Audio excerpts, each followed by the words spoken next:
Advisory Committee, and I'd like to call the meeting to order here in Little Washington at the Civic Center, March the 10th, 2026. We have a new member on the Northern Advisory Committee. It's almost been a year since we met, but Jason Weeks has joined us.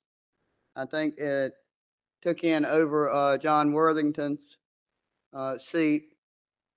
I kind of keep up with John through Facebook. He's really fighting a very hard battle with his cancer. He's in and out of Duke a lot. So keep him in your thoughts. With that, I would like to entertain a motion to approve the agenda as presented. Have a motion. Do I hear a second? Have a second. All those in favor, please let it be known by saying aye. Aye. The agenda is approved. You received in your emails the meeting minutes from our April 10th meeting in 2025. Hopefully you've looked over that. We need a motion to approve those minutes. I make a motion to approve the minutes. Have a motion by Missy Clark. Do I hear a second? Second. Have a second by Wayne Dunbar. All those in favor, let it be known by saying aye. Aye. Aye. Are approved. We have a place here for public comment. If anybody would like to address the committee now, but also as we go through the reviews and updates relative to the upcoming FMPs, I would give those individuals an opportunity to speak since we only have so few here tonight.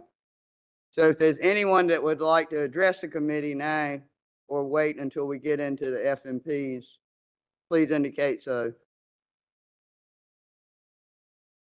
Okay. Now Jesse's going to give us an update on the fishery management plan status and also a short update on the CHIP and the status of that. Thank you, Chair Winslow.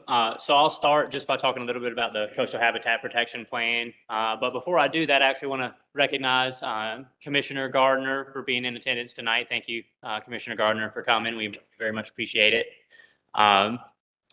So I want to provide tonight just a very, very basic overview of the 2026 edition of the Coastal Habitat Protection Plan. I don't have a presentation or anything. I'm just going to give a very, very quick verbal update. I'm not the habitat expert. Unfortunately, I won't be able to answer many of the questions that you have or anything like that. Charlie Deaton, who is our kind of the leader of CHIP within the Division of Marine Fisheries, he will be giving a presentation to the Habitat and Water Quality Advisory Committee meeting on January 18th. That's in Morehead City. That presentation is much more detailed. It's a lot more in depth than anything I'll talk about tonight, and he loves to talk about habitat stuff. So if you have any questions, I'd be more than happy to get y'all in contact with him. Jesse, did you say January 18th? I may have said January 18th. I meant March 18th. Yeah, next Wednesday. So the Coastal Habitat Protection Plan, or the CHIP as we abbreviate it, is a DEQ-wide plan that's based here with Division of Marine Fisheries staff, and its purpose is the long-term enhancement of coastal fisheries by addressing habitat and water quality needs for fishery species. The CHIP's a creation of the 1997 Fisheries Reform Act, which requires 5-year updates to the plan, and it tasks DEQ staff from DMF, the Division of Coastal Management, and the Division of Water Resources to participate in the plan, though we typically include additional division and external partners anytime we actually work on the CHIP. The CHIP also requires approval not just by the Marine Fisheries Commission, but also by the Coastal Resources Commission and the Environmental Management Commission. So all three commissions have to pass the CHIP. We're currently in the early part of drafting that 2026 CHIP amendment. The basic framework that I'll show you today was developed through internal division scoping meetings and then refined with input from the CHIP team and the CHIP steering committee. Like the 2021 CHIP, the 2026 CHIP will serve as an amendment, making this the second amendment to the 2016 base plan. So priorities and actions from the 2016 and 2021 CHIPs remain active, and most of the issue areas in 2026 will actually just build on previous CHIP priorities. So for 2026, we're actually proposing 4 basic chapters for the CHIP. One is ecosystem-based management, and with that comes something called an integrated ecosystem assessment.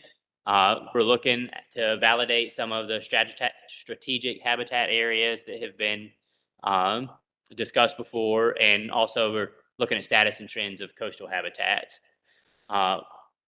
Another basic chapter that we're working on is SAV protection and restoration. We're hoping to continue protecting SAV through water quality improvements. We're exploring SAV protections through regulations that the Marine Fisheries Commission can actually put in place. And we're also trying to identify some roadblocks to SAV protection. The third kind of basic chapter for the CHIP is planning for multi-decadal wetland change. Basically what this means is as time goes on, especially long-term over the decades, we likely will see some changes in the way our wetlands and marshes look. So we're planning for that change. Some of that is wetland migration pathways. One of the things that a workshop that the division has been trying to put on is a thin layer placement workshop. If you have any questions about that, either Zach Harrison or Charlie Deaton would be fantastic people to talk about that.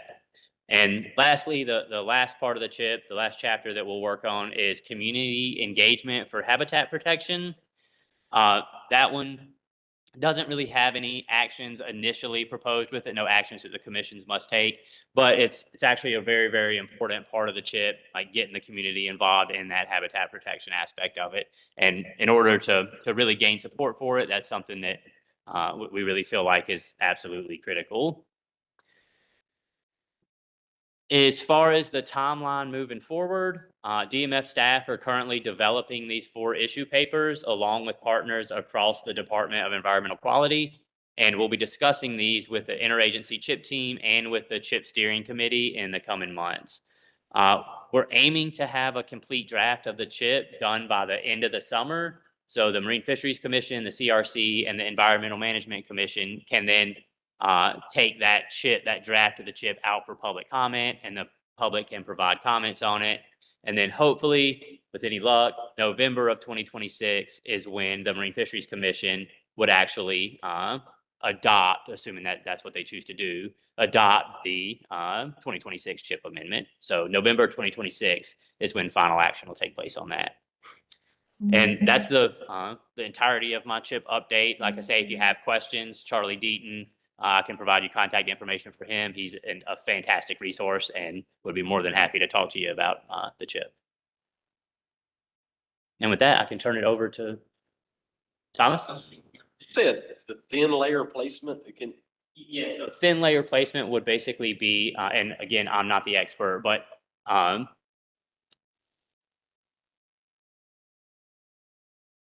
sorry about that. I'm getting some notifications on here that I got to figure out how to mute. The thin layer placement is basically taken when you dredge something, when you get out some of the sediment, putting a very, very thin layer over top of marsh area in order to build up just a little bit. I hadn't heard that term. I just wanted to clarify I heard it correctly. Jeff and Dan, I'll turn it over to y'all for the fisheries management plan status update while I try to figure out how to mute my notifications on this computer so everybody doesn't hear them. So good evening. My name is Dan Zappa, coordinators for the division based on city office. With me today is Jeff Dobbs. He's also an F&P coordinator, also based on the city office.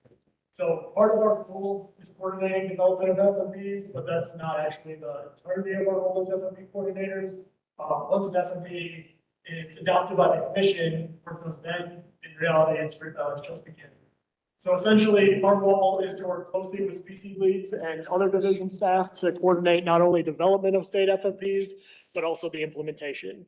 So in other words, we help ensure strategies adopted in the FMPs are implemented, particularly when those implementation steps occur over time, not just immediately when the FMP is adopted. So tonight, we'll provide you an update on recently adopted FMPs with ongoing implementation and a status update for plans that are currently under review. This information is similar to what was presented to the commission in November 2025 and then in February this year. So we'll start the presentation by outlining implementation of adopted strategies for eastern oyster, hard clam, southern flounder, estuarine striped bass, and spotted sea trout. And then we'll finish with updates on the southern flounder, red drum, and kingfish's plans, which are currently under review. Thank you, Dave. So Amendment 5 to the Eastern Oyster FMP was adopted in May of last year. The plan selected a three-tiered approach that balanced the value of oysters as both a fishery resource and a habitat for other species. The development of the deepwater oyster recovery areas, or DORAs, prioritized the habitat value of oysters. The updated culture-supported harvest strategy was designed to balance the fishery and habitat value of oysters, while rotational harvest sites prioritized the fishery value of oysters. Since adoption, the division has been working to implement the strategies in the FMP. Sonar surveys were completed for the entirety of both DORAs. Scuba surveys were completed in the Neuse River, and scuba monitoring will resume this spring to collect oyster densities within the Pamlico DORA. Ideally, these reefs can be surveyed multiple times until the next FMP cycle, but staffing availability may limit the number of surveys. Culture-supported harvest season lengths are determined through pre-season and mid-season sampling informed by industry input. Commercial fishermen helped identify sampling locations to ensure we were assessing areas actively used by the fleet. Initial season lengths were set based on pre-season sampling with the ability to extend but not reduce season length, providing the harvesters with greater certainty on season length. Mid-season sampling sites identified by fishermen showed that the abundance of legal-sized oysters was high enough to extend the season in several management areas. Using the decision framework in Amendment 5, the division extended mechanical harvest seasons in Hyde, Neuse, and Pamlico, in some cases by up to 5 weeks, through Proclamation SF7 2025. Areas that had already reached their maximum allowable season length were not extended further, and northern dip sampling showed no extension was warranted. Further conversations with commercial fishermen reported that legal oyster abundance remained high through the end of the season in Long Shoal, Middleton, and Wysocking in the Great Narrows and Great Narrows Island areas. The third tier is rotational harvest culture sites, which prioritize fishery value on deep water, 10-acre planted sites. These rotational sites were established in Proclamation SF4 2025 and remained open for the entirety of the mechanical season, providing additional harvest opportunities while reinforcing the division's long-term culture planning investments. Overall, this season demonstrated that Amendment 5 is working as intended, integrating habitat protection, culture planning, and industry collaboration to expand harvest opportunities when the resource supports it, while maintaining protections for long-term sustainability. As a reminder, Amendment 3 to the Hard Clam FMP was developed and adopted by the MFC at the same time as the Oyster Plan due to overlap in management. The plan implemented a 3-year phase-out of mechanical clam harvest fishery due to concerns over its negative effects on habitat, significant effort to enforce, and waning participation. However, the provision allowing mechanical clam harvest in conjunction with maintenance dredging ended immediately upon adoption of the plan and will no longer be permitted. Per Amendment 3, the mechanical clam harvest season opened by proclamation on December 8th, 2025, and will close on March 31st, 2026. The fishery will be reopened annually December for 2 more years and will close permanently after the 2027-2028 season. Division staff have begun the process of amending the applicable rules to formalize the changes for consistency with the plan. Support for the division to develop a method to quantify recreational harvest of shellfish was adopted as part of both Eastern oyster and hard clam amendments. The division has formed a work group and is working through initial steps. However, legislative change may be needed to accomplish this. The division is in the process of implementing a portion of Amendment 4 to the Southern Flounder FMP. Amendment 4 management strategy allows for a spring oscillated recreational flounder season, which includes Gulf and summer flounder. This season is limited to the ocean only using hook and line gears. The spring season was included in the plan to provide recreational fishermen with the opportunity to harvest summer and Gulf flounder during a time when they are less likely to catch southern flounder. As I'm sure you are aware, this season was never utilized in Amendment 3 due to concerns for quota overages during previous fall seasons and the possibility of anglers mistakenly harvesting southern flounder. This season is now feasible given the recent sector allocation shift in Amendment 4 to 50-50. However, North Carolina cannot open a spring season for summer flounder, which is jointly managed by the Mid-Atlantic Fisheries Management Council and Atlantic States Marine Fisheries Commission. These entities require recreational summer flounder regulations remain status quo in 2026 and 2027 based on harvest estimates compared to the recreational harvest limit and the stock's biomass estimate compared to the stock's biomass target. This means that North Carolina's recreational summer flounder season in 2026 and 2027 must align with the fall flounder season. Based on this, the division has opened a 2-week Gulf flounder only recreational season from March 9th to the 22nd of this year. The opening will be limited to ocean waters only from the north end of Portsmouth Island to the South Carolina border to limit catch of summer and southern flounder. Harvest will be limited to hook and line and be held to a minimum size of 15 inches and total length and bag limit of 1 fish per person per day.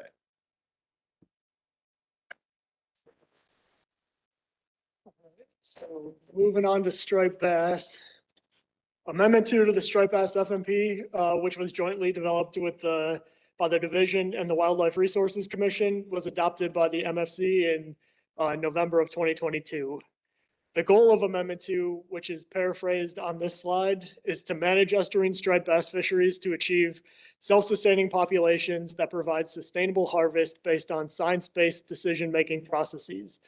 If biological and/or environmental factors prevent a self-sustaining population, then alternate management strategies will be implemented that provide protection for and access to the resource.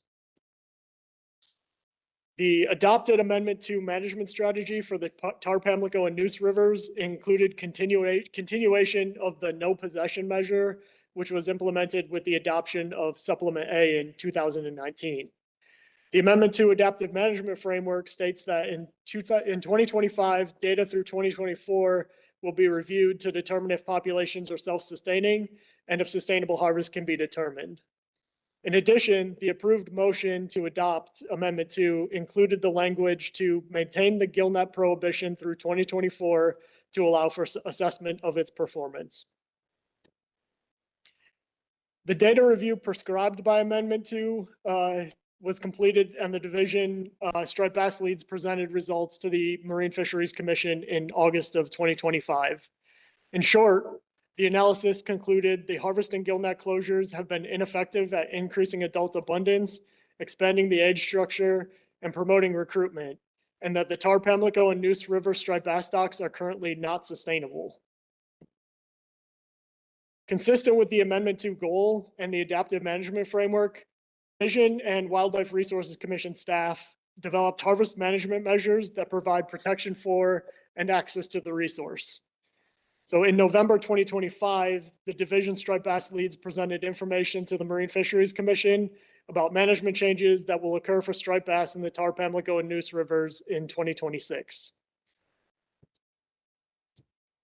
The changes, which will be implemented via DMF Proclamation Authority and the WRC temporary rulemaking, will include only allowing recreational and commercial harvest upriver of the gillnet distance from shorelines in the Tar, Pamlico, and Neuse rivers, which are indicated by the blue lines on this map.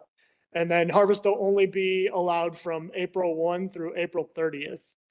And this is going to be done to limit the harvest of Albemarle Roanoke stock striped bass, which occurred during these rivers, parts of these rivers during certain times of year. So the recreational and commercial possession limit will be 1 fish per person per day, with a harvest slot of 18 to 22 inches, or 1 fish greater than 27 inches total length. And so moving on to spotted sea trout. Amendment 1 to the spotted sea trout FMP was adopted by the Commission in March 2025. Adopted recreational management included a 14 to 20-inch slot limit with an allowance for 1 fish over 26 inches and a 3 fish bag limit. Adopted commercial management included a Saturday to Sunday harvest closure from January through September and a Saturday to Monday harvest closure from October to December. And this management is intended to reduce harvest and end overfishing of the spotted sea trout stock. Additional management included formalizing commercial stop net fishery management in the FMP and adopting the adaptive management framework, caveat that adaptive management measures for sustainable harvest must be brought to the Commission for review prior to implementation. Amendment 1 management also extended cold stun harvest closures by 15 days through June 30th and adopted the cold stun adaptive management framework. So at the May 2025 Marine Fisheries Commission meeting, our spotted sea trout species lead, Lucas Penzinger, provided details of a significant cold stun event that occurred in January 2025 prior to adoption of Amendment 1. In response to the cold stun, the division issued proclamation on January 22nd, 2025, closing the spotted sea trout fisheries through June 15th. With the adoption of Amendment 1 in March of 2025, the division issued a proclamation on April 8th, 2025, extending the closure through June 30th. So that was to be consistent with the adopted Amendment 1 management strategy. After a delay of more than 3 months, the Wildlife Resource Commission followed suit and closed the spotted sea trout fishery in their jurisdiction from May 2nd through June 30th using their temporary rulemaking process. In accordance with Amendment 1 management, the fisheries reopened via proclamation on July 1st, 2025, at which time changes to the recreational size and bag limit and the commercial closures were implemented. And then once again, WRC followed suit and implemented Amendment 1 management measures on July 1 by temporary rule. So Amendment 1 stop net fishery management was incorporated into proclamation when that fishery opened on October 15th, 2025. So a significant cold stun event occurred again in late January and early February 2026, and the recreational and commercial fisheries were closed by proclamation on February 6th, 2026, and per Amendment 1, they'll reopen on July 1st, 2026. The Wildlife Resources Commission has initiated temporary rulemaking to close spotted sea trout harvest in their jurisdiction, with the earliest effective date being April 6th, which is a 2-month delay from when the fisheries were closed by the division. So the division spotted sea trout species leads will provide updates to the Marine Fisheries Commission about the 2025 and 2026 cold stun events and any recommendations that might come out about the need for additional conservation measures as the data becomes available.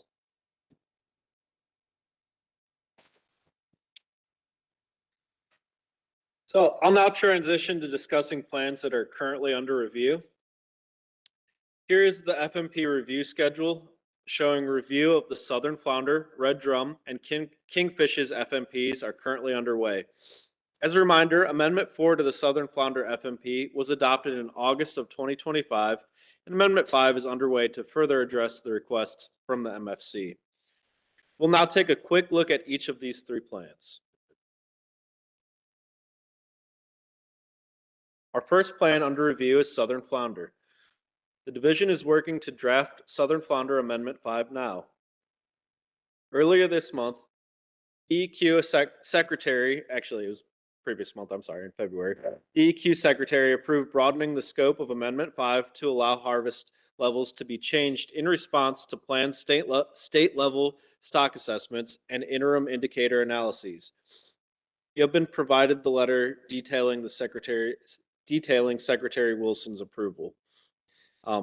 Solicitation for the FMP Advisory Committee membership will occur at the beginning of April. Next, the MFC chairman will appoint the AC from the list of interested candidates. The FMP AC workshop is scheduled to occur over a 3-day period in early June, where the advisory committee will review and provide input on content and management options included in Draft Amendment 5. The division will then work to incorporate the AC input into a second draft. This draft will be brought to the MFC at the November 2026 business meeting to approve it for public and AC comment, with final adoption scheduled for May of 2027. And just as a side note, Charlton Godwin has replaced Holly White as a co-lead for Flounder.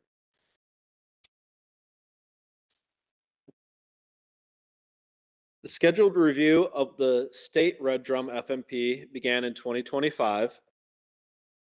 The division will convene a plan development team to begin exploring potential management issues, and we'll keep the MFC updated throughout this process. So, and finally, moving on to Kingfish. The scheduled review of the Kingfish's FMP began in 2025. As part of the FMP development, species leads are evaluating available fishery independent, dependent, and biological data to examine abundance trends, age and length structure. Results from this analysis will inform any potential management changes that may be proposed in Amendment 1. And then the results will be presented to the Marine Fisheries Commission once the analysis is done. So hopefully that'll be sometime later in 2026. In addition to potential management changes, the data evaluation will also inform potential methods for monitoring the stock moving forward. So currently, the way that the Kingfish's stock is monitored is through management triggers. Amendment 1 will replace or remove the current Kingfish management triggers. This change is needed because of survey changes limiting the usefulness of the current triggers to inform Kingfish population trends. And as we move through that process, we'll present updates to the Marine Fisheries Commission to keep them informed. So I'll finish by mentioning that review of the blue crab and bay scallop FMPs will begin later this year. A benchmark stock assessment for blue crab is currently underway, with completion tentatively anticipated for later this year. At that time, the division will consider whether Amendment 3 adaptive management or the scheduled FMP review, which will take at least 2 years, will be used to address assessment results. Contact information for Jeff and I is on the screen. Again, our role is to work with species leads and other division staff in the development of implementation of FMPs. If you have species-specific questions, a list of division species leads and their contact information is maintained on our website, which can be accessed using the QR code on the screen. And we'll take any questions. Questions on the presentation from Don't mind the broadening of the Southern Flounder Amendment 5. Is that to potentially include some of the stuff that was in the Lee Paramore and Steve Holland paper? Those probably something that Bruno had suggested in one of our meetings about potentially changing the reduction measures to better correlate with what's going on throughout the coast. So it's a little broader than that. The idea here is that obviously the coast-wide stock assessment is pretty stale at this point. And we don't have the opportunity to reconvene with those other states until 2028 at the earliest, which would probably mean we'd be able to manage to that in 2029 or 2030. And that's just too long. We know there's been changes in the stock. And we also have come to the realization that, without in-kind participation from other states, North Carolina doesn't really have control of the total coastwide southern flounder stock. So our stock assessment scientists have proposed monitoring the North Carolina portion and really just trying to limit the harvest in North Carolina and base our harvest on what the stock performance is here. So one of our stock assessment scientists, Matt Damiano, had presented his indicator analysis previous MFC meeting. That's sort of a pulse check, but we're also going to be embarking on a state level stock assessment while acknowledging that it's a coastwide stock. We could still look at the F level or the fishery mortality level in North Carolina separately and kind of make sure that our harvest is in line with what our sustainability goals are. So we're hoping to have that sometime late next year, which would obviously be after the adoption of Amendment 5. And we want to be able to adjust our harvest restrictions or our harvest specifications in accordance to what the results of that state level stock assessment are. And to be able to do that under Amendment 5 without immediately reopening the plan and having a 1 to 2 year delay on potential management, we need to incorporate that, and we needed to ask the Secretary for his approval on that. So basically what it allows us to do is if the stock assessment says that we can have a higher level of harvest, we could adjust that. If it needs to be further restricted, we can do that. Or if we're right in line, we can maintain current harvest levels. But it basically will allow us to use updated information without having to wait for that 2028 reconvening of the member states. Does that answer your question? It does. And talking about, your answer, talking about more at the Flounder Symposium, one of the studies that was presented there indicated a potential breeding hotspot off of Onslow Bay. Is there going to be any follow-up to that to sort of drill down on that better in terms of, is that a data aberration? Was there actually something there that we need to pay attention to? Yeah, so since then, there's been some satellite tagging studies done in cooperation with ECU and some other folks in the academic world. And they attempted to follow those fish. We had a fancy autonomous wave glider that followed them around with acoustic tags and satellite tags. We tried to figure out where they were going. They got some results from that, but I don't think we can for certain say where these spawning aggregations are occurring. It's been a consistent problem for flounder management forever. We don't exactly know where this is occurring. It's still a research priority to figure out where these spawning hotspots are. But I don't think that we have enough information now to verify or contradict that assertion. That's why I said we will follow up. Yep. See if we can find more information about it that is in fact true area we need to watch out. You're asking if I have information or if we're No, if we're going to do that, if it can be, said it's a research priority, yeah. can that be further acted on in the near future? I think there's definitely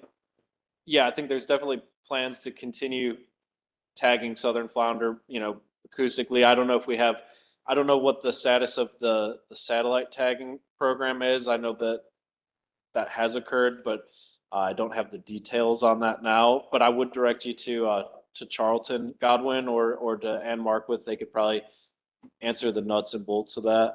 But I'm not really involved in the research side of it. Other questions from Thomas? Question about the kingfish triggers, because I remember I was reviewing that, I think when we originally started talking about it last year. The triggers, they were from the NEMAC survey part of the North Carolina, the deep water trawl survey we're doing in the state. And we're not doing that survey anymore. That's where those triggers have disappeared from? There was a set of kingfish triggers, so there's two of them that we were using CMAP, which is Southeast Area Monitoring Assessment Program, and the Pamlico Sound Trawl Survey in Pamlico Sound. We've had to make we aren't continuing to do Pamlico Sound Survey at this point, so that trigger is not going to be useful moving forward, at least for now. And then the CMAP trigger, there's been survey changes to CMAP where they aren't sampling the same times of year and they aren't getting as far north. So they're not really getting up to North Carolina anymore, which has limited the usefulness of that. So that's a permanent change. I thought that was just a temporary change with the CMAP. They had a breakdown with the boat and they couldn't make it up for That, season. at least for now, it seems like it's permanent. Okay. But they've been kind of limited they've had to, I say, focus in their sampling because of some funding limitations from what I've been told. So And that was just essentially like just an abundance trigger, basically just saying how many seamless per tow kind of average. exactly, yeah. There was some other. Because wasn't there like five triggers or six triggers? I think there was 7 or 8 total. Okay. And so there was abundance triggers and then there was triggers based on the percentage, that were mature basically in the catch. Do y'all feel comfortable kind of managing it if you just drop the 2 triggers, or what's kind of y'all's thinking right now? That's where we have to reevaluate things, and that's what this data analysis is going to inform, is what might be useful to what kingfish data we have to begin with, and then what might be useful for informing the stock status as we move forward. But our assessment scientists are they're pretty positive on, or they have a positive view that we'll be able to do something with it and come up with something that can replace the abundance triggers. Awesome. Additional, I just want to say real fast, I saw a comment in the chat there on WebEx. Unfortunately, we're having some internet issues here, and in the setup process, we were having some difficulties with bandwidth. So we had the video turned off. We're actually running both the live stream and the WebEx off of a phone hotspot. So I apologize for not having the video on where everyone can see us in the room that's online. Hopefully that's something we can get resolved for the next meeting. Sorry to interrupt. other questions from committee members? Relative to the current Gulf Flounder season and it occurring in wave 1 of the MERS survey, is there an asserted effort to capture what is actually being to capture the intercepts? I know that we've discussed it. I think Jesse has some more information on that. Yeah, so the Gulf Flounder season, I believe that'll occur during wave 2 of the MRIP sampling. They're 2-month waves. Wave 1 would be January and February. Wave 2 would begin in March and go into April also. We've actually looked at the assignment draw for the month of March for MRIP, and there's actually a fair number of sites that we would expect to see people if they were going out targeting Gulf Flounder in the ocean. We would expect to interact with those people at those sites.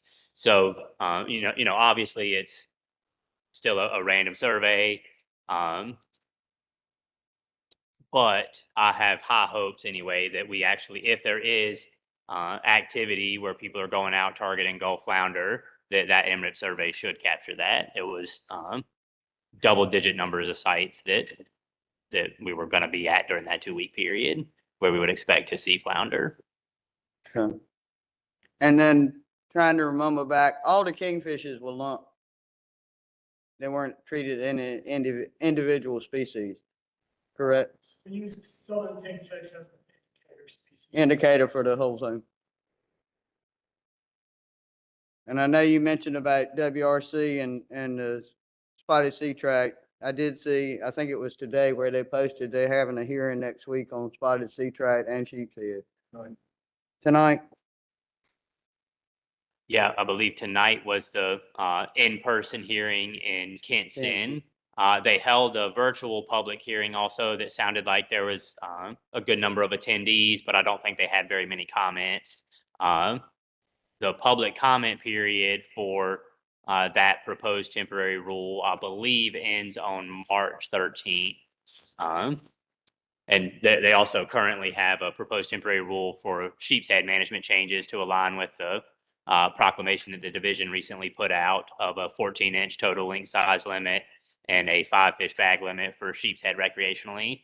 That public comment period, I believe, goes through the month of March.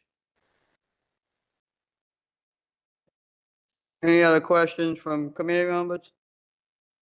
Any questions or comments from the public?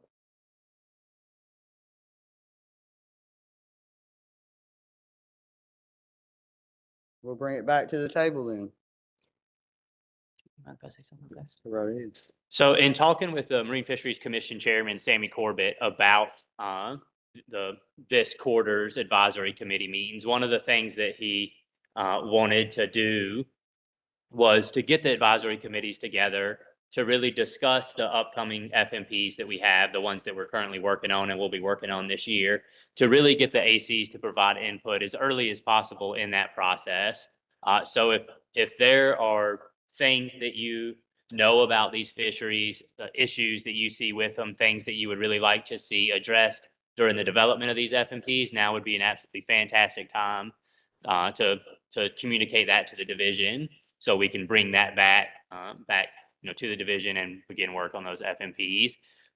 It's really an open forum for the committee to talk about what kind of what y'all would like to talk about, but we would love some input on red drum, kingfish, flounder, any of the plans that are opening up.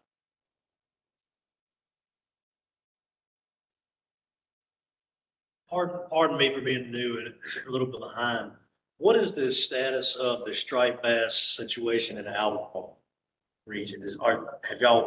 Can you catch me up with that real quick? Yeah, I can catch you up a little bit. So Amendment 2 to the striped bass FMP implemented, basically maintained managing the striped bass fishery using a quota system. The stock assessment for striped bass shows that the stock is overfished and overfishing is occurring when that assessment was last updated. Since that assessment occurred, we implemented a moratorium for that stock because recruitment just is not happening with that stock at all. It's continued to decline. It's at historically low levels. There's just not new fish coming into that population. So we wanted to minimize fishing mortality to the greatest extent possible to help spur recovery of that stock. In addition to the management measures that have been implemented, us and WRC and Fish and Wildlife Service have implemented a stocking program in the Albemarle Sound. That's been going on for the last 3 years to help boost up that recruitment and new fish coming into the population to hopefully help spur recovery. The striped bass FMP is scheduled to be reviewed again starting in 2027. At that time, we'll look at the possibility of reassessing the stock if that is something that's feasible at that time, or we'll look at exploring new management measures through that FMP review. Morton, I see you have your hand up.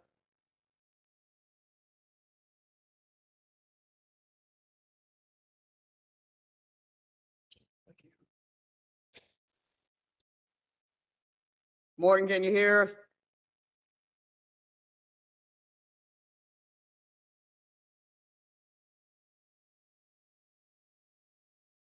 Morty, we can't hear you if you're trying to speak. If you want to, if you're having microphone issues, if you want to put it in the chat, we can.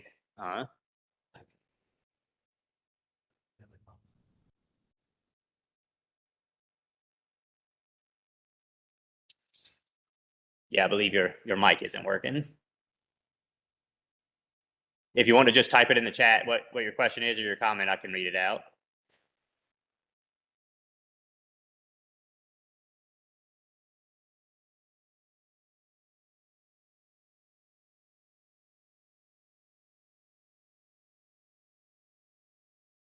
And Well, I'm sorry, you go ahead. While Morty's doing that, one of the things that I did want to mention, y'all may have hopefully saw, I sent an email out earlier this week or maybe the end of last week about updates that from the Marine Fisheries Commission meeting from February to all the different advisory committee members. It's something that I hope to be able to do more frequently after every commission meeting to really make sure the advisory committee members are up to date on what's happening at the commission. And one of the things that happened at this February commission meeting was in regards to the Atlantic Bonito management issue paper. The commission selected their preferred language for a proposed rule for Atlantic Bonito management. That proposed rule that they selected would put a 5-fish recreational bag limit in permanent rule. It would also give broad proclamation authority to the director of the Division of Marine Fisheries to manage both the recreational and the commercial fisheries for Atlantic Bonito. It's still very, very early in the process for that proposed rule. May would be when the actual official rulemaking process would begin. The commission would vote on notice of text for that rule, that assuming that the commission did that and kind of sent it forward. That would initiate a 60-day public comment period that would include a public hearing that would likely be held later in the summer. The vote on final adoption of that rule would occur likely in November. But there's still a bunch of opportunity for the public to provide comments on that rules. If the advisory committee would like to discuss anything about that, that's more than welcome to do that as well. No, Twinkies when we put these in there. Not seeing anything. A question about the Bonita rule. When I was looking at this stuff, I was kind of confused, and I was wondering, what biological or fishery triggers would trigger when proclamation of authority would be used with that proposed rule? So in the actual proposed rule itself, there's nothing listed with the false albacore rule that is currently awaiting the effective date of that. There is some kind of guide rails put in there as far as if certain landings reached a certain trigger, it would kind of initiate things. For the Atlantic Bonito management rule or proposed rule, there's not any of that actual built-in triggers. It would be up to the division director and the division to look at the data, determine if that data actually warranted any additional regulations or additional management. And one of the interesting things about the Atlantic Bonito proposed rule is that in order for the director to issue a proclamation instituting any of those management changes, it would have to come back before the commission to get prior consent for the director to issue that proclamation. So for the sake of argument, if the division looked at, say, landings data, determined that the landings had skyrocketed and that there was some management action that needed to happen, in order for that proclamation to get issued, it would have to come back to the commission. The commission would then have to vote on it and basically give consent to the director to issue that proclamation. And one of the really interesting things about that is, or one of the, in just my personal opinion, the good things about that is it provides the opportunity for the public to comment on those additional management changes at that Marine Fisheries Commission meeting.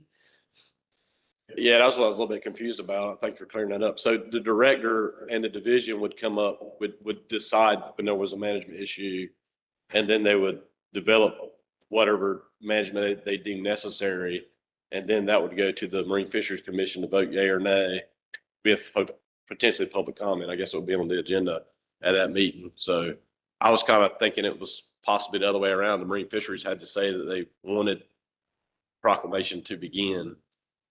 No, I don't believe the commission would actually have to say that they wanted the proclamation process to begin. It would, with the way the proposed rule is written, the commission is giving the director the proclamation authority over Bonito. It's just that they would have to consent prior to that proclamation being issued. And like you said, there's no any sort of indication. The division could talk about any sort of what might trigger management in the future, because the unknown is really what's concerning myself and most other fishermen. It's like, what is it when we don't see any bonita anymore? Is it when they start age truncation? It's kind of, it's a big blank page for a. Yeah, Unfortunately, bonito is one of the species that we don't have a ton of data on in the first place. A lot of the data that we do have is landings data. There's, I believe, a few tagging studies that are ongoing for bonito to hopefully to get more information. But that's all something that the division would have to, the actual implementation of Atlantic bonito management, that's something that the division would actually have to develop that process for.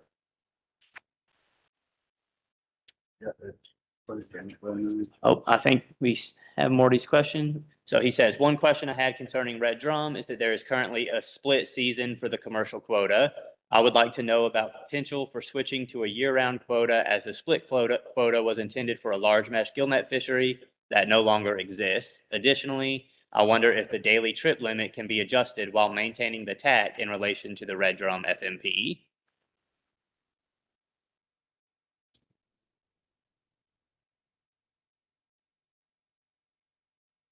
So I'll take this one. So right now we're in the very early phases of basically identifying issues that we want to address in the next amendment here. So we will have a scoping period where we'll go out to the public. We've identified a few things in the fishery that in the FMP that we want to address, but we'll go out to the public with some broad ideas, but we'll also ask the public to provide input. This is definitely something we can look into, something that I would encourage you to bring up during the scoping period. But we don't have a set list of issues that we're gonna address. We just have a few ideas floating around right now. We'll be putting together a scoping document here in the next month or so. We started working on it. The leads have started to identify some issues they've heard from the public, some issues we've internally identified. But we'll be sending out that document and announcing the scoping period here shortly, and that'll be the opportunity to give us these ideas. And Morty, I think that is really exactly the kind of input that we would like to have, at a meeting like this during scoping. I'm curious, your last comment, I wish that your microphone was working, but you can just answer in the chat, where you say you wonder if the daily trip limit can be adjusted while maintaining the TAC in relation to the Red Drum FMP. I think that just kind of triggers a question for me. Do you mean, would you think it would be important for the daily trip limit for Red Drum to be higher? If so, how much higher do you think it would be beneficial for you to have? Is it just, one more fish? Any more detail that you can provide about how you would what you would actually like to see presented as an option would be beneficial. Just wouldn't it make sense that if we looked at the last 3 years, how close did we come to the TAC with Red Drum? Did we leave 50,000 pound on the table? Did we leave 100,000 pound on the table? Well, if each fish averages 5 pounds and we left 100,000 pound on the table, how many these guys have that information. They could figure out, how to get 50% closer and still not pose a threat to that number, to that TAC. We're leaving fish that should be allowed to be harvested because we have no large mesh fishery anymore. So, these guys can easily figure out how many more fish a day we should be able to harvest. And like I said, that's fantastic input, for us to take back and, potentially be able to explore.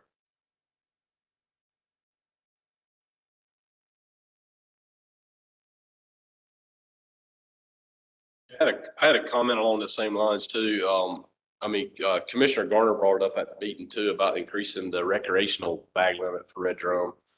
And I went and looked back at Amendment 1 for the Red Drum FMP, and I saw that was an option. You still could achieve your reductions by adjusting your slot. And actually, I think they adjusted the slot 1 inch, and the recreational fishery could have had 3 fish a day. Is that something that y'all are going to be looking at during this? So one of the main issues we need to make sure is always in front of our minds with this is that This is an ASMFC species. And for North Carolina, we didn't need any additional restrictions. So we're pretty much at status quo. We're looking to keep our current harvest levels and not increase them. So based on that, limit increases, I think it from ASMFC is explicitly off the table. I believe that we could look at slot size changes, but I don't think that we even have the authority to change the bag limit. I saw that at the ASMFC presentation because I keep up with that too. But you know, in that amendment, in Amendment 1, the 2011 Amendment 1, I mean, it had a table in there. It said they still achieved the 40% SPR by going to 3 fish and 18 to 26-inch slot limit. So, and I know that all the states up and down in the East Coast do conservation equivalencies. So that is something that North Carolina can apply for. If it was the same effect on the population, you could apply for a conservation equivalency to not take more than your allocated share of red drum. And I know the stocks are doing really well too. I think we're 5 or 6 times above our SPR for red drum in the northern stock as well. Yeah, I wish Chris or Kara or Melinda were available to get into the mechanics of harvest levels and ASMFC compliance. I only know what we've had in internal discussions. I would encourage you to reach out to them now, but it's definitely something to bring up at scoping. We're going to have multiple opportunities for the public to provide us ideas, but I don't know the exact. I know that the recent amendment to the red drum ASMFC's plan included what I thought was fairly clear language about status quo for harvest levels, and the discussions I heard seemed like they wanted folks to stay at their current bag limits, but I might be mistaken. Yeah, that's what I didn't see on the website when I was looking at the red drum. Was like I thought it was kind of outdated 2008, but so there is a newer Amendment 2. Yeah, that's actually why That's we it. didn't initiate the plan development in July. Normally, you know, we have our annual FMP updates. We recommend schedule changes to the commission, and then we'll open up the plans. But we waited because we were waiting for adoption of Amendment 2, which occurred, and it basically showed that the southern stock, which we don't really have a hard boundary between southern and northern, it's likely somewhere in North Carolina.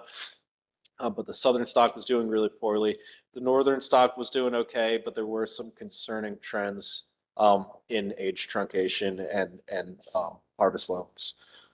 Yeah, and just on the record, I want to point out too, you know, we have for a decade or more now, we have like given a lot of our fish to Virginia in the Atlantic States process, in my opinion. We have let them be more liberal with their limits, and we would have to keep our limits constrained, especially on species like cobia.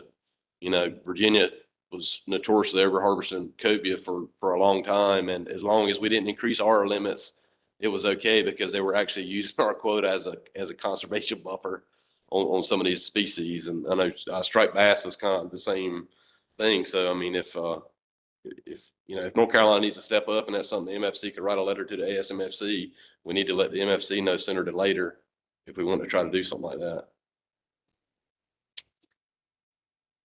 Everett, you got your hand up? No, ma'am, sir. I did not mean to have my hand up. Well, now you got to talk. Well, so I was going back to the southern flounder then. Looking at, you know, the fact that it's offshore, knowing that we're only going to be looking at a very limited time, if anything, would there be the ability for spearfisher to take one or two? I'm going to take one while they're down there during that time of the season, or would there ever be a chance? I mean, would there be a chance to ever open that up? Right now, it's limited to hook and line only in Amendment 3.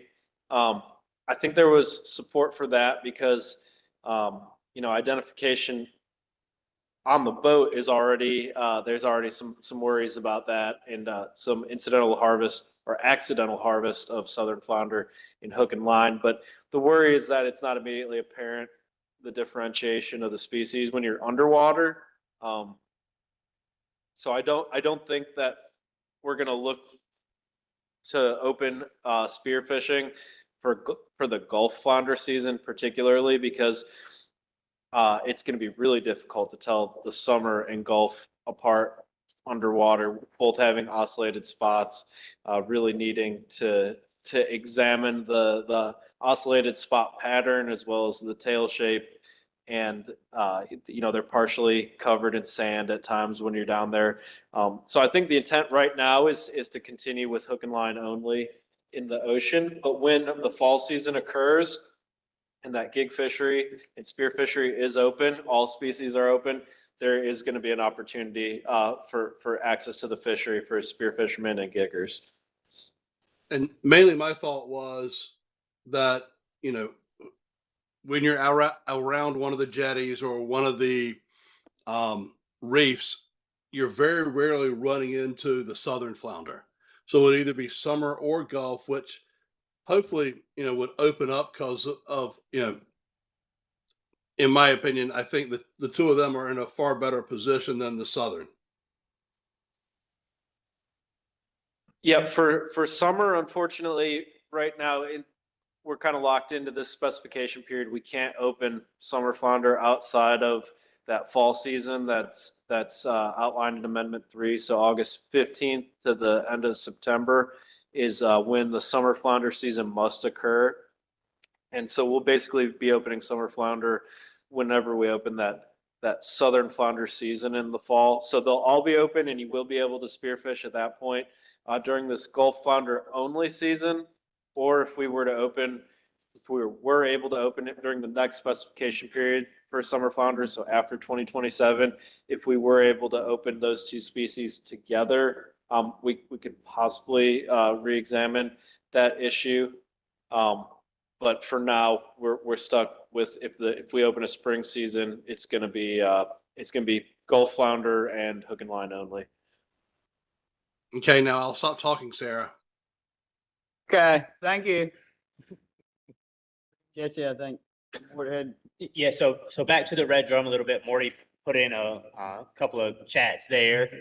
He said in the past it had been up to 10 fish at times, but he was just wondering about the potential for any adjustments, and that there's been a couple of times where the winter quota for red drum had been caught and the fishery was closed, but the overall quota hadn't been met since 2013, is what he said. And then obviously this is still an incidental only fishery. And I think that's an interesting, and Jeff, correct me if I'm wrong, the potential anyway could exist for us to examine kind of when that quota split was, when that occurred. If it was that the wintertime fishery typically hit that and closed, but the overall TAC hadn't been met, there is the potential to at least examine that during the FMP process. Yeah, and just for clarity, it's not a hard quota it's a catch cap. The target is not to achieve the catch cap. It's just that we don't want to, that's the most that we would want to harvest.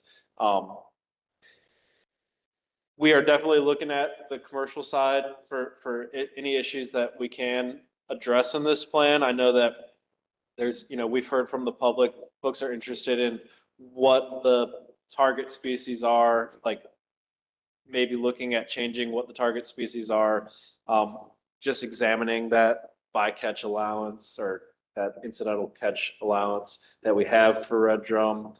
But these are great ideas to bring up during scoping, and I can't really, without diving into them as we would do in the plan, I can't really speak to the specifics of what we could and couldn't do without having those larger discussions first and developing these issues. So it's possible that we could change the daily trip limit. There's been discussions about going from number to pounds, tracked on trip tickets might be easier to enforce, and it might be easier for fishermen to to have a target what they're going for. But yeah, we're definitely going to look at all aspects of the fishery and hear and listen to the public on what issues they want us to look into in this plan.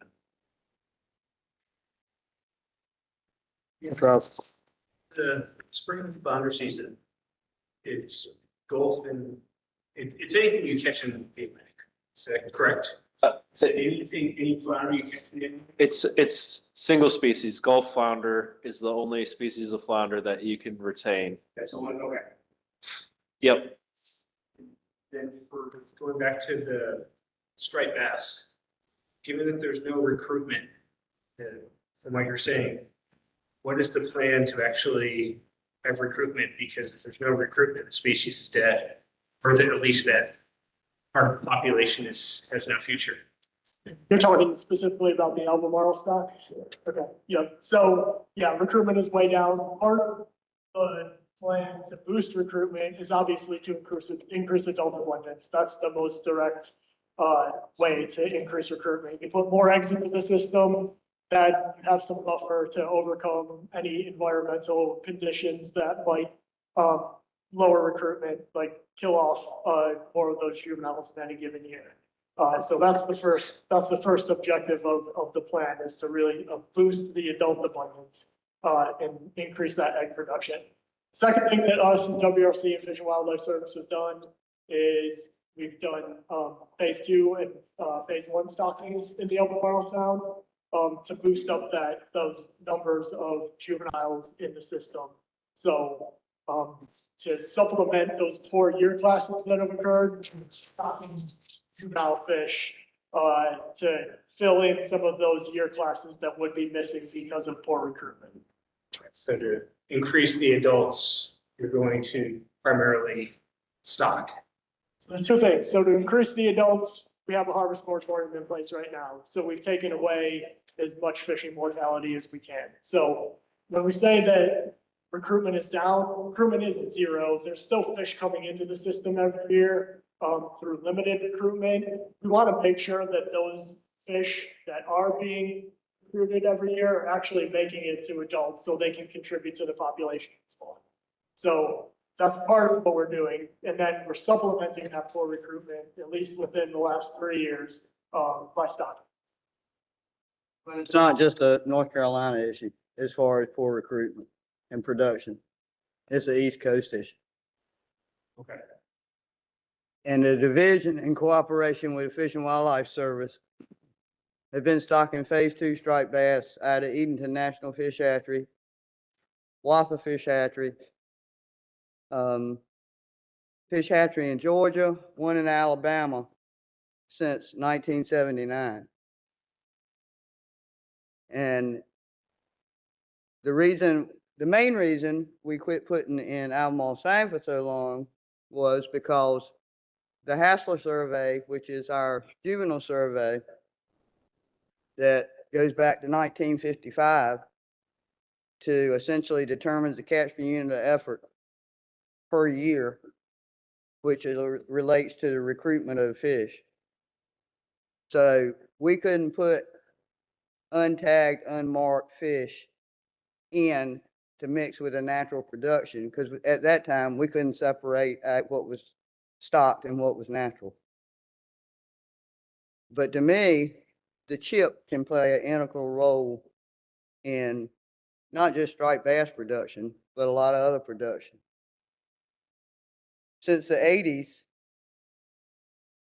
we back up, since the late 80s, we've gone backwards in water quality.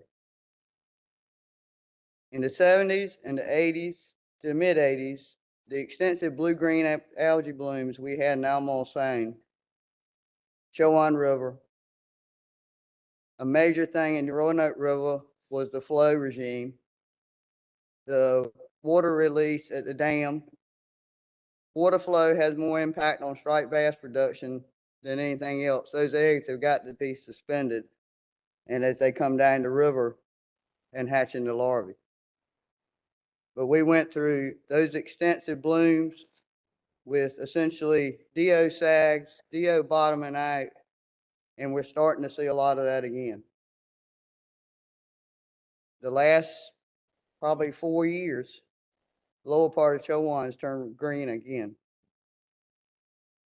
So water quality is a big issue. And there needs to be some teeth put into that.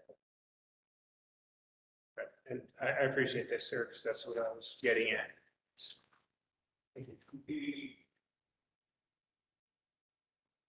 Can I tag on to that a little bit? What has the division done, or has the division, made a final report on like zooplankton availability? And if warming water or perhaps poor water quality is affecting the availability of that food? Yes, or, I'm sorry, did I? Oh, so for the last couple of years, staff from our Elizabeth City office, primarily Charlton Godwin, Robert Colbert, striped bass leads, they've done a number of different studies they first started looking at zooplankton in the Albemarle Sound, particularly in the western Albemarle Sound, which is that nursery area for those juvenile striped bass. So they've been looking at the zooplankton. They've been looking at the larval fish abundance in that area as well. So looking to go out and actually capture larval striped bass and measuring the abundance there. Recently, they've also started to do some sampling in the Roanoke River, looking at striped bass egg abundance and looking at the viability of those eggs that are captured. So looking to see if the eggs that are being collected in the Roanoke River are actually fertilized, like would they be able to hatch and be spawned?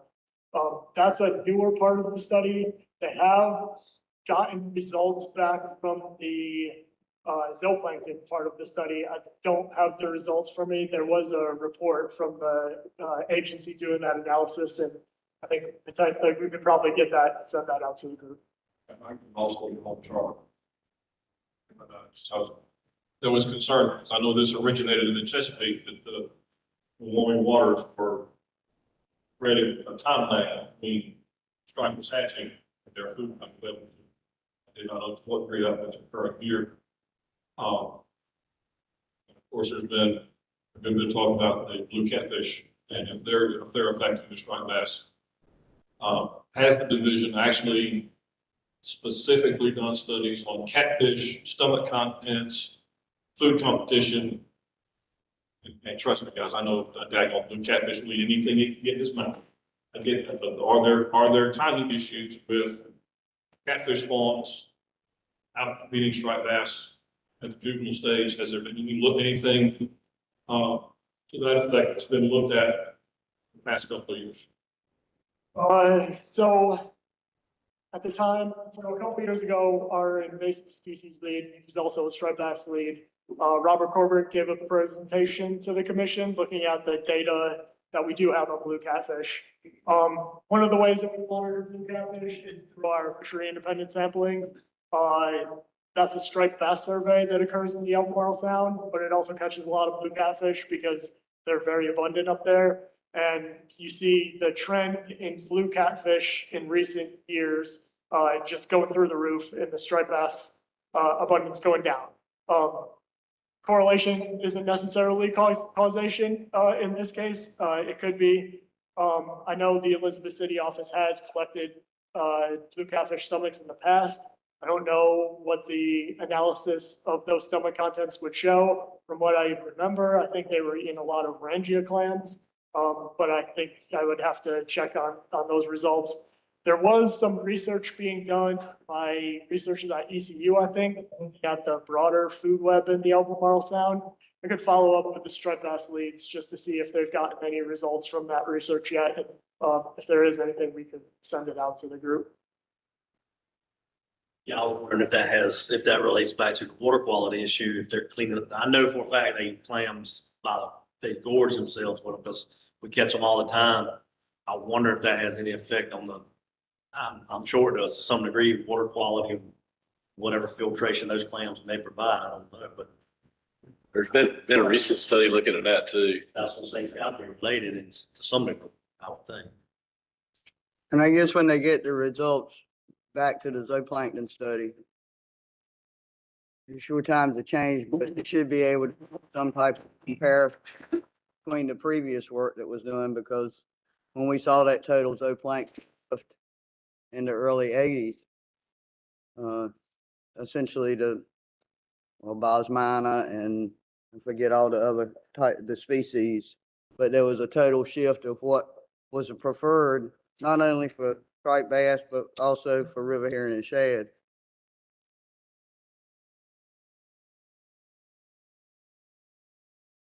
Question about the stock assessments. I meant to ask it earlier and I forgot.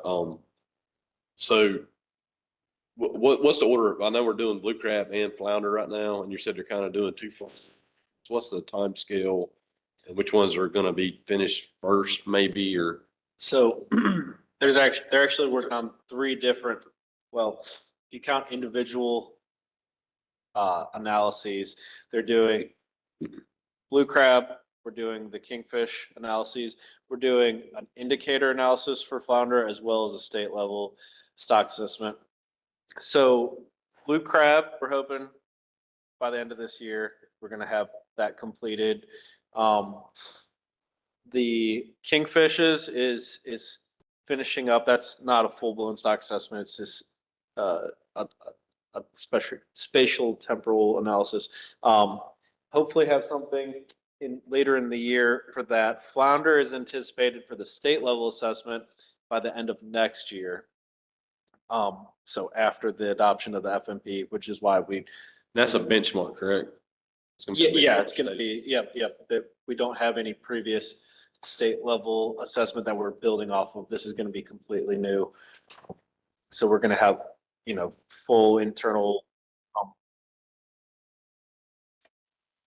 data workshops and methods workshops, and we're gonna work through that entire process. In terms of the flounder indicator analysis, we'll hopefully eventually be able to use that to inform us on harvest specifications, but it needs to be basically ground truth to the state level assessment. So we have, Matt Damiano had presented the initial information, the initial results from that, but we're not gonna be able to do anything concrete with that until we get the state level analysis. So I guess that was a really long way of saying blue crab later this year, southern flounder later next year. So with southern flounder, it sounds like that 2027 fishing season is going to kind of still be status quo. There won't be enough from the spatial, the temporal flounder set, the flounder. Yeah, basically we're gonna, with a state level assessment, we're not gonna have any biomass reference points. It's all gonna be fishing mortality reference points. And without a state level assessment to inform those reference points, we can't really use the indicator analysis to tell us if we're at an appropriate level of harvest. So we won't be able, yeah, that's correct. We won't be able to use any new information until the state level analysis is complete. Does North Carolina now have a stock assessment scientist on staff? Not just one, we have two of them. Two. So we went from none a few years ago, now we've got two. Yep. It's important to know though that we did, just like you said, we went over a year without any stock assessment scientist at all. And we went far longer than that with short stock assessment, like down at least one stock assessment scientist or two of them. And even now we have two absolutely fantastic ones, Matt Damiano, Matt Zink. We're incredibly lucky to have both of them working for the division. But we used to have three stock assessment scientists in our stock assessment shop. So even now with the two incredibly good stock assessment scientists, they have a lot on their plate. They're working, from my perspective, at an incredible rate. It's like astounding how much they're getting done. But like Jesse said, there's two of them and there's a backlog of needed stock assessment. Yes. But rest assured, they are working their butts off. Well, now the flounder thing, maybe I don't understand state level, but it seems to me years ago, did we not have any, were we just working off of no stock assessment? No, so originally, In fact, we started cutting size, or, making size limits, making season limits, doing gear refinement to let more flounders go. Was that done without any stock assessment? no. So I will put in a little plug. We had a nice history lesson presentation on southern flounder at a previous MFC meeting, and maybe Jesse could forward that. But the answer to that is that initially we started assessing just North Carolina flounder, and we did that from 2007 through 2015, and then new evidence came to light that it was most likely a coastwide stock. So we got with other states that also had southern flounder landings, and we said, hey, can we do a joint coastwide assessment here? In that interim, we tried to develop a traffic light analysis for southern flounder. It wasn't really appropriate, so we waited until that 2018 assessment came out, which had data through 2015, and then we updated it immediately the next year with data through 2017. And that assessment was those two assessments were our first go at it being a coastwide stock. And then we're having issues with reconvening, and we had an issue with an update to that stock assessment. So our new path forward is to assess just North Carolina flounder at a state level. Won't be able to make any biomass estimates, but we will be able to have fishing work. Do you see me developing a problem with this? Because everything was kind of okay, for me at least, when we had a statewide stock assessment. Then we had a coastwide stock assessment. First one failed, if I recall, we did it again. The second one passed. We had draconian regulation. All the other states said, oh yeah, we're gonna cut. Nobody cut. Now they don't want to revisit because they're catching more fish than they've ever caught before because we're not catching any fish. And now we're gonna go back to a state assessment. Man, this is blowing my mind here. So obviously, the most appropriate assessment for a coastwide stock is a coastwide stock assessment. So that's what we were pursuing. We thought that, you know, we had a failed update in 2022. Was it? I believe it was 2022. I might be off on the year there, but we tried to update that stock assessment, and there were some issues with the model, and the output wasn't converging, is what we call it. But basically, we didn't have good confidence in the results of that. So we needed to, instead of just updating, which is an easier process, you already have the framework of the model, you just put new data into it. We weren't able to do that. So to get a new benchmark assessment, which is the terminology for using a novel model, for creating a new model and using, evaluating the different data sources, the other states said, yeah, we can't do that until 2028. And it's not that they didn't do anything. You know, South Carolina and Florida, they lowered their bag limits. There was some size limit changes. That's what we tried to do initially, you know, in the mid 2000s through the early 2010s.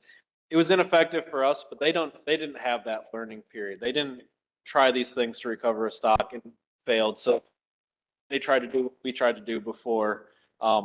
We just went with different measures because we knew that those hadn't been effective in North Carolina before.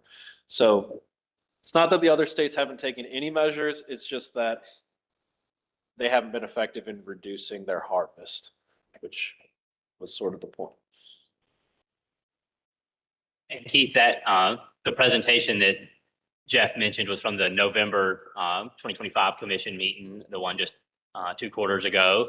And I can send out that the history presentation to the AC members, as well as I believe it was that same meeting that Matt Damiano gave his presentation on the stock indicator analysis for the southern flounder stock that was really, really informative also, and a really good presentation. So I can send both of those out to the committee members, because they would be, if you haven't seen them already, they're still fisheries presentations, so they might not be the most exciting thing in the world, but Matt Damiano is hilarious, so you're going to love them. I will say, we're going to have this AC workshop or advisory committee, FMP advisory committee workshop in early June. We're going to be soliciting in, I think, 2 weeks from now. Anybody who has previously indicated that they're interested, we're going to do our best to reach out. It's a huge list that you've compiled. But also at our scoping meetings, at previous meetings, folks have indicated they're interested. If you're interested in being on it, I encourage you to, I don't know if you signed up previously. I have. But if you're interested in being a part of that, We're going to have that workshop in June, and we're going to be soliciting in 2 weeks for it, for members. So sounds like there's a lot of interest broadly from this group about Flounder. If you are interested in being a part of that advisory committee, I encourage everybody to sign up and be a part of that.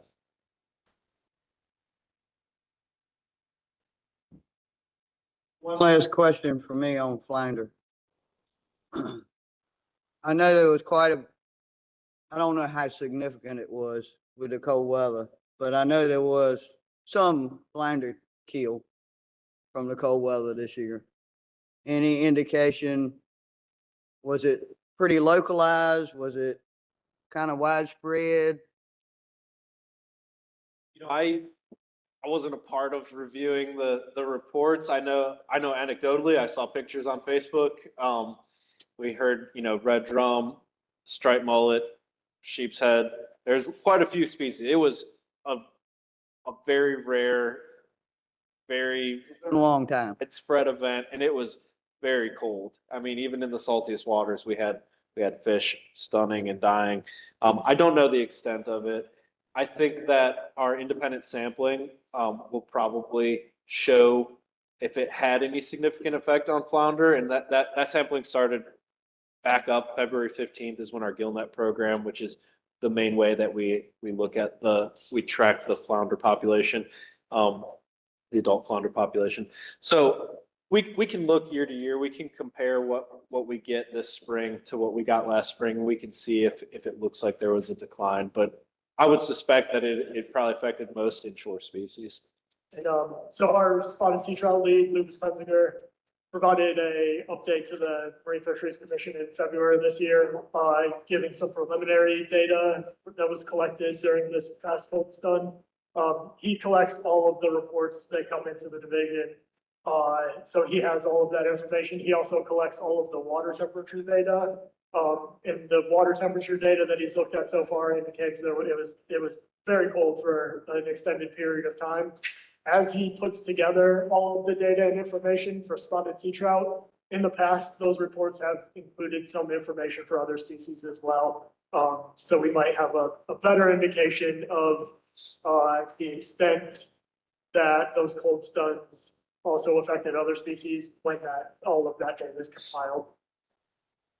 So will they have like an estimate on, like statewide, how many speckled trout they thought were killed and how many pounds of sheep head? And will they have an estimate like that? We've not included that type of information in those reports in the past. I'm not sure what type of analytical approaches they're going to use this go around, since we have new stock assessment staff that could support us. But yeah, I'm not sure.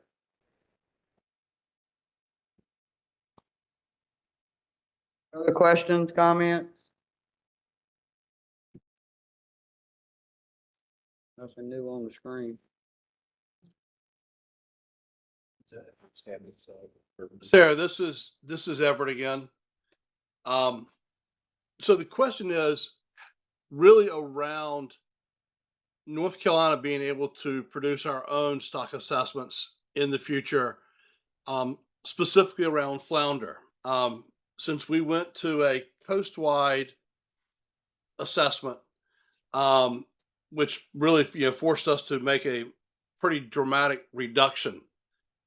If North Carolina is showing that our flounder situation is a lot better than we anticipated because of the coast-wide, do we have to wait for an SMP or another FMP to get to that point?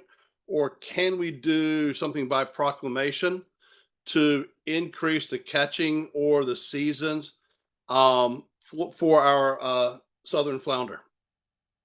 Yeah, so let me first keep hearing that the change to the stock assessment is what caused the status of flounder change. It's been overfished and overfishing since the first stock assessment, 2007, consistently. We have never had a stock assessment state or coastwide that indicated flounder was doing really good. We just realized that bag limit and size limit changes weren't effective, so we went to a quota system.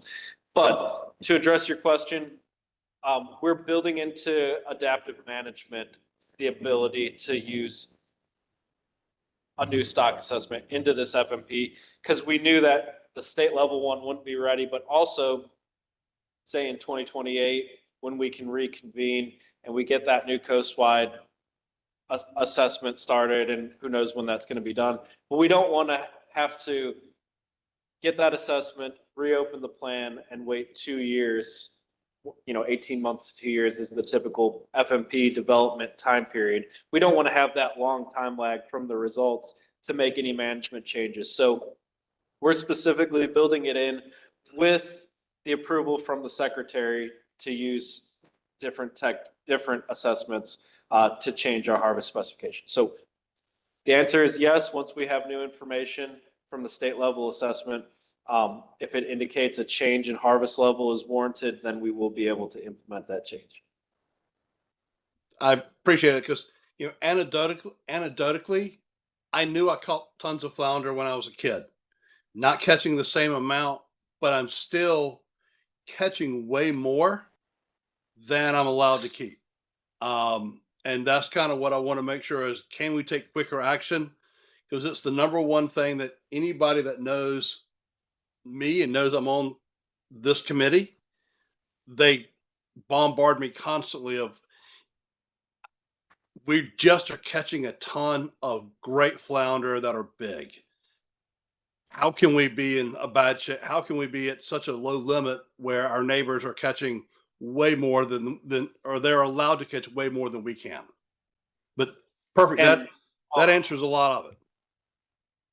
Yeah, and I do want to just say that presentation that Damiano gave in November of last year, he goes over the preliminary results, and it he provided some insight into what's happening here in North Carolina, and we have seen some modest increases in biomass and some modest expansion in the age composition of the stock, or our portion of the stock. But his general idea was, or his opinion was, that we were on the right track with our current management and reductions for rebuilding the stock. Not that it looked like, that we've suddenly skyrocketed to a rebuilt stock. It's happening, not as quickly as everyone would like, but he said his opinion was that we were in the right ballpark for management currently.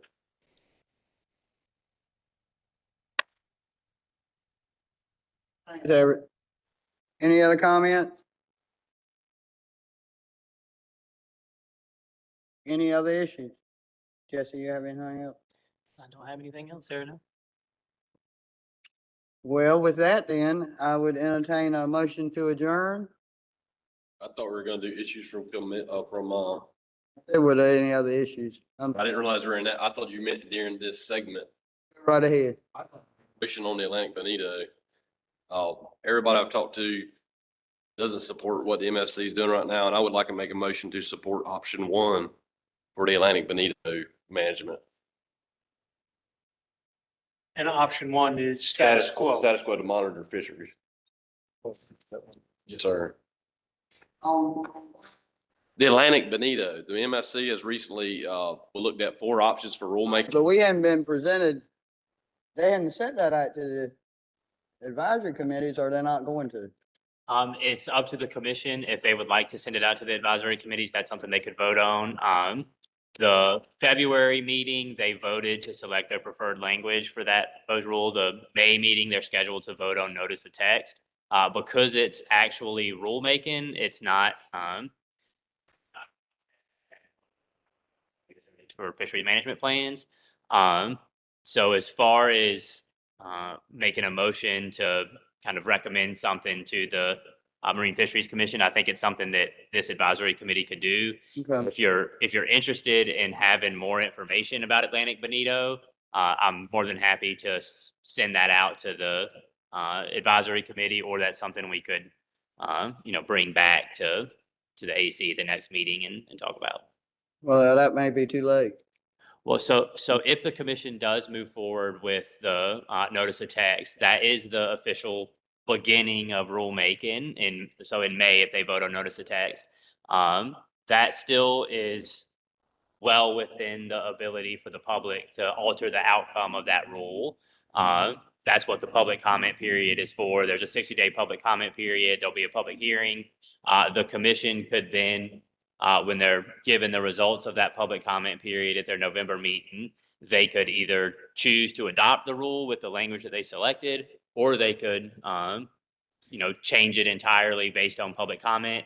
What that would likely do, depending on what exactly changed, would basically just trigger the division to do another fiscal analysis on the preferred rule language that they selected and kind of start the process over again. But it's still within the, that rulemaking process is made in such a way through the Administrative Procedures Act to allow the public to provide input throughout that process that could change the outcome of that.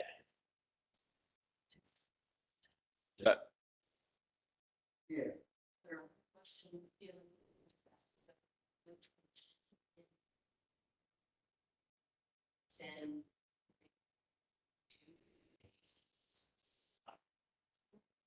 I believe that that's something that the commission wished to say, like, hey, at this stage, we don't want to begin the official rulemaking process. We don't want to do notice of text right now. We would prefer to take this out to the advisory committees and let them provide input to us. That's something the commission could decide to do. I mean, I know in the update you sent out, it said that the commission selected option 4. Mhm. Thomas is talking about option 1, which is status quo. Well, what about option 2 and 3? I mean, we don't even have those in front of us. So you're certainly welcome to make the motion, but I don't see how the committee can evaluate. My worry was that's the only thing the MFC's taking action on, that they asked us to look at all the FMPs that are being put in place this year. And it's technically rulemaking, but it's also technically managing a fishery. And I don't know the next time we'll get a chance to meet. And I know the only thing the MFC looks at from the ACs is the motions we make. So unless we put it in a formal motion, other than Commissioner Garner here, none of the rest of them are going to see what we talked about here tonight. So if we don't put something in a motion from this AC, that the people that myself, I don't agree with managing this fishery with no data and not having a set trigger point for when management may start.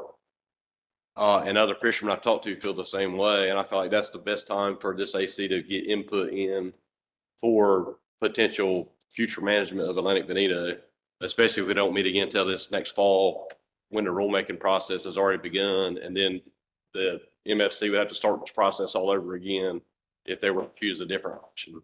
So time-wise, it would be, under my understanding, talking with division staff too, is for us to get our comments out now versus even later this summer after they've already began the fiscal analysis and all the rulemaking process. What if you changed your motion and recommended from the Northern Regional Advisory Committee that we recommend to the Marine Fisheries Commission that they take it out to the advisory committees to get the input prior to taking action? Would that be in the timeline? The timeline is what's confusing me, because I talked a little bit with staff and it seemed like, I don't know, it seemed like the next meeting in May, which it was going to kind of be passed. I don't know. I guess I'll defer to division staff on that. Yeah, so I do want to just mention, Morty did say that, what about a motion to request AC review? He mentioned that also, and he did say he would second Thomas's motion if that motion was entertained in the WebEx chat there.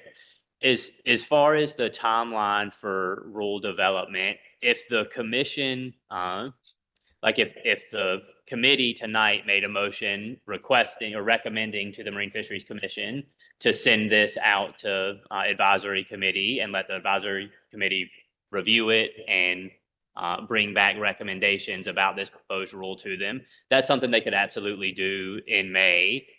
However, if the Marine Fisheries Commission kind of looked at these motions and then still decided that they didn't want to do that they would prefer to move forward with notice of text, that's something they could decide to do in May as well.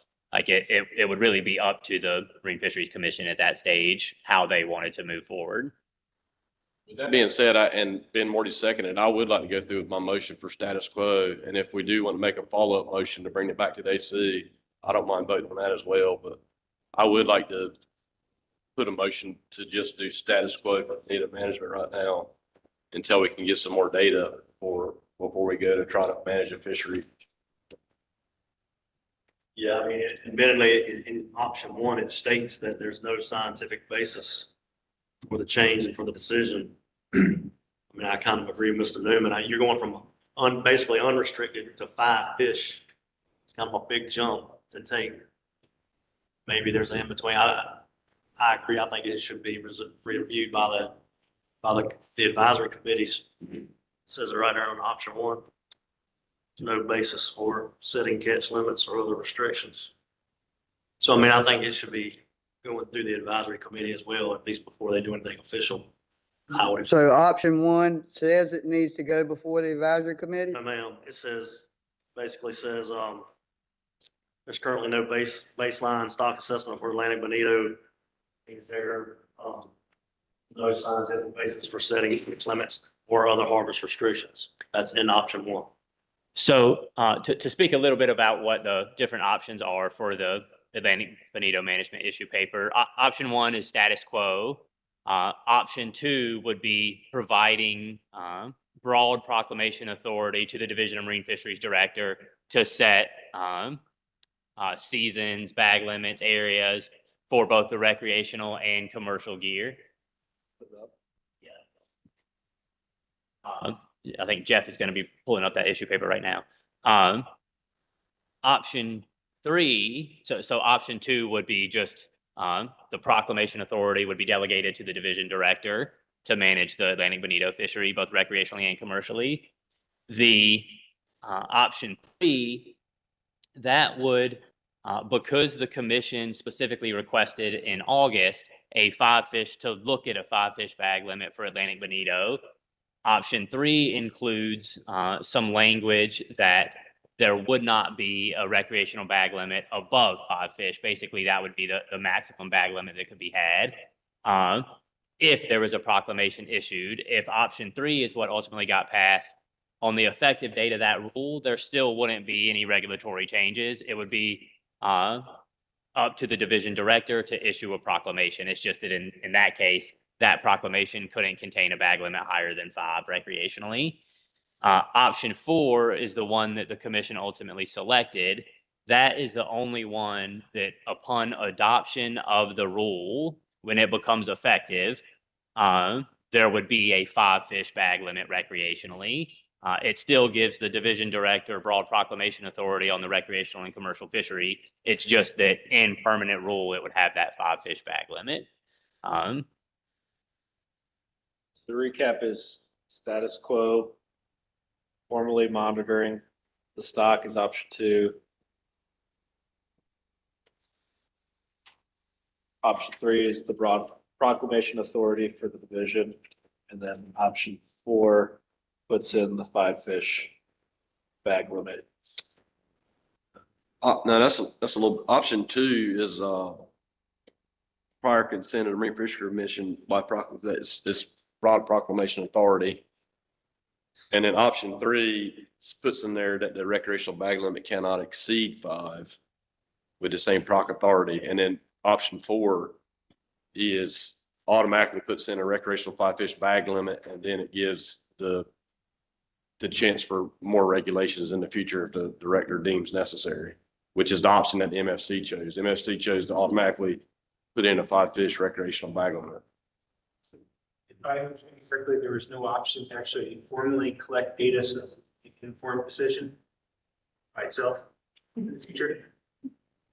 Tough to get the data, probably. So because this issue originated from the commission, there was a motion, I can't remember now exactly the commission meeting, but it was in 2024, that there was a motion from a commissioner for the division to develop rule language, basically using the sheep's head rule as a model to follow. And that sheep's head rule is a rule that gives the director broad proclamation authority to manage the sheep's head fishery.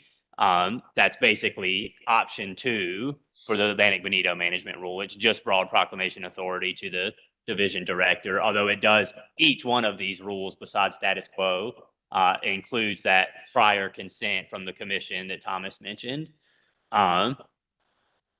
And then as a follow-up at another Marine Fisheries Commission meeting in August 2025, I believe is when it was, that same commissioner made a motion to include a 5-fish recreational bag limit as a part of the proposed rule as well, is why there's these specific options in here, is because that's what the commission requested.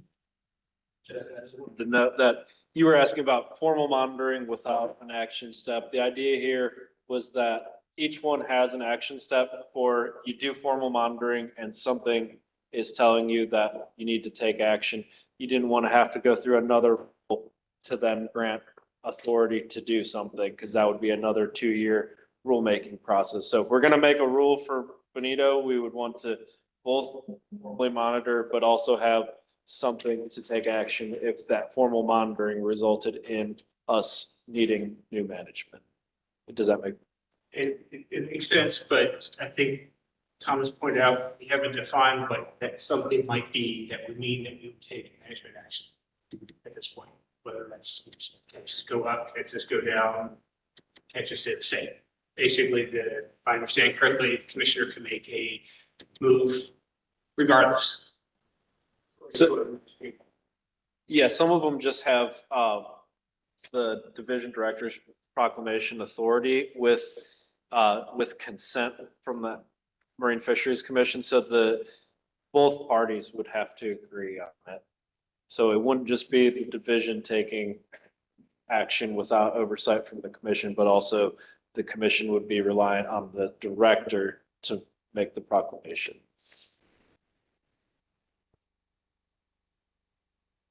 Curious, are we following any other states in this process? Does anyone else do anything like this? So there are multiple states that are looking into the management for Atlantic Bonito right now, and I believe Massachusetts, Rhode Island, a handful of other kind of the Northeast states have started the process for Atlantic Bonito management. It's been something that's been discussed at the federal level a couple different times, and there hasn't seemed to be a whole lot of appetite, or at least bandwidth, for some of the federal councils like the ASMFC or anyone to take on the management of this species. But there is seemingly a large push from certain sectors to kind of be proactive in the management of Atlantic Bonito, and multiple states have kind of begun this process for actually managing Bonito. Their process might be a little bit different than ours, but they are multiple states are looking at instituting some sort of regulation for Bonito.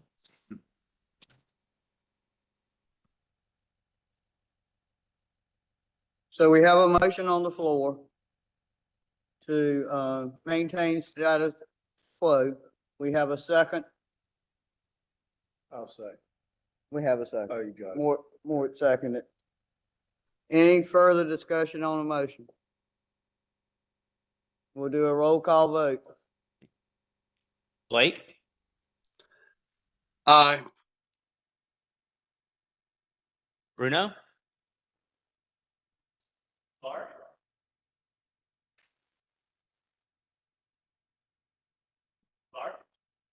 Aye. Creighton, Dunbar, Aye. Gaskell, He seconded. County, Abstain. Newman, Weeks. Winslow is absent, and Chair Winslow. No.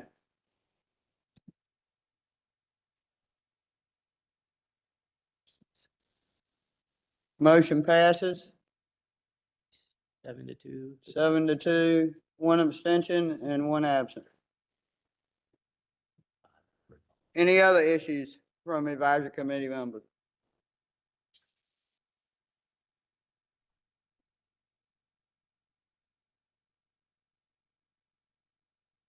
So with that, is there a motion to adjourn? So moved. Have a motion, do I hear a second? Have a second? All those in favor, let it be known by saying aye. Aye. All opposed? much. And hopefully we'll see each other in a year. June is the next scheduled meeting. Thank y'all. Thank you folks online.